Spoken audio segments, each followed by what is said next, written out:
Yeah, he's a really good football player. Takes care of the football. He was a freshman last year. Thought probably one of the better freshmen in the country as far as quarterback wise. And the last drive of the game, he led them down the field and got a field goal out of it and tied the score up. And everybody thinks about him throwing the ball through the air because they're putting up a lot of passing numbers. But he's also has the ability to get you out of a jam and a scramble game. Just somehow gets out of there and breaks loose and gets the field. I think he had a couple scrambles late in our game last year that got him down the field and moved the ball for him. So we got to account for him, not only his arm strength and just there, but also scrambling. I think he's, I told our guys, he's comparable to Holton pre-snap as far as getting him in the right play, getting a lot of checks, seeing the RPO out wide, doing some things like that, and just his pre-snap mannerisms as far as how it goes about his snap count. So, good player. I think this league's full of a lot of good quarterbacks, and he's one of them. How do you tackle getting off the field on third down? Yeah, we got to do a better job. A year ago, I think third and long, we were 24 out of 25 success rate.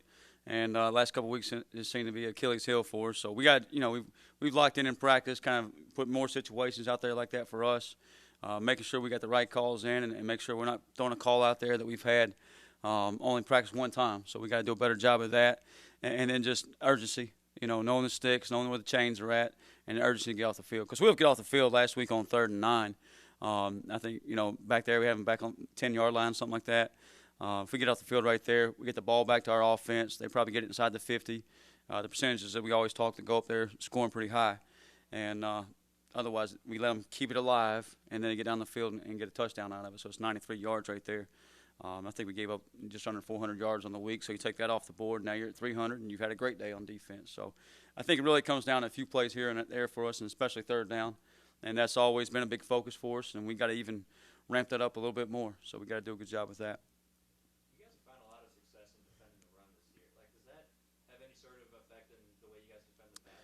Yeah, it's that's probably our number one priority is stop the run and make them one-dimensional. I think anytime a offense can keep you off balance and they can stay on schedule and stay on balance and they can be in 2nd and 6, 2nd and 5 and keep you guessing, it keeps you on your heels. So we always want to be attacking, stopping the run, and we did that last week. And we were able to put them in 2nd and long, create some tackles for loss, 2nd and 11, and long third down situations. So I think that helps us just knowing the pass is coming. And we got to continue to do that, and then we got to continue to, at certain times, help our coverage out, help our DBs out, and make sure we doubling guys up back there. So it's a kind of a chess game. I told our guys it's a little bit like playing Navy. At certain times, we want to say, hey, hand the ball off, we're going to come tackle it up, and then at certain times, we want to make sure we got the coverage, so we might be weak in the run game. So we got to, go back with a good balance there, so to speak. I think last week we had a lot of guys stacking the box, and we got to go back and balance it back. And some of that's just what Tulane does to you. They squeeze a lot of people in there, so you got a lot of people in there tight.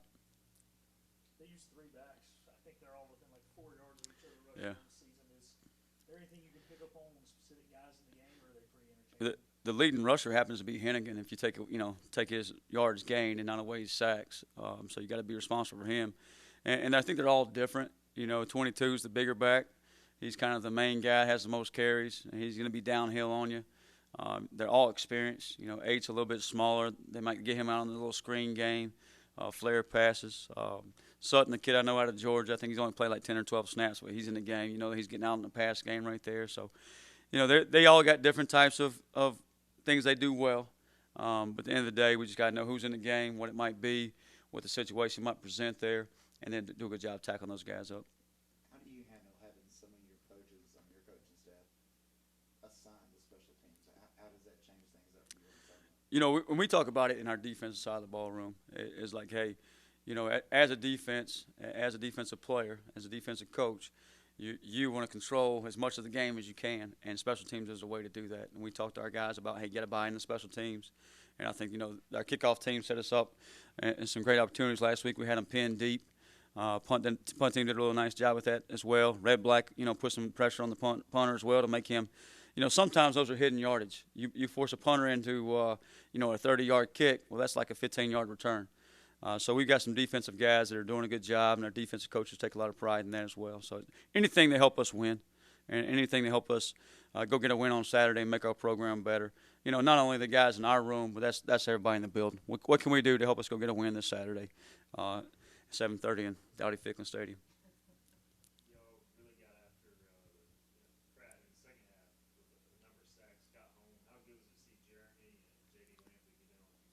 Yeah, so Jeremy, the sack he got, he actually, it's really an effort play. It wasn't like they busted a protection or anything. He comes through the B gap, beats the guard there, and just a really nice job. And that's what that's the Jeremy we know, and that's the Jeremy we want to see a lot of. And as we talk each and every week, JD, how much better he gets each and every week. And it was really nice to see him come through, and he probably played more last week than he's played all season, and showed up in a good positive way. Miles Berry had one back there, so that adds a lot to our defense, and just getting the guys, the offense in a negative situation and long yardage situation. Takes a little pressure off of us and puts a little bit more pressure on them to make a play. So that was nice to see those guys coming through and making plays.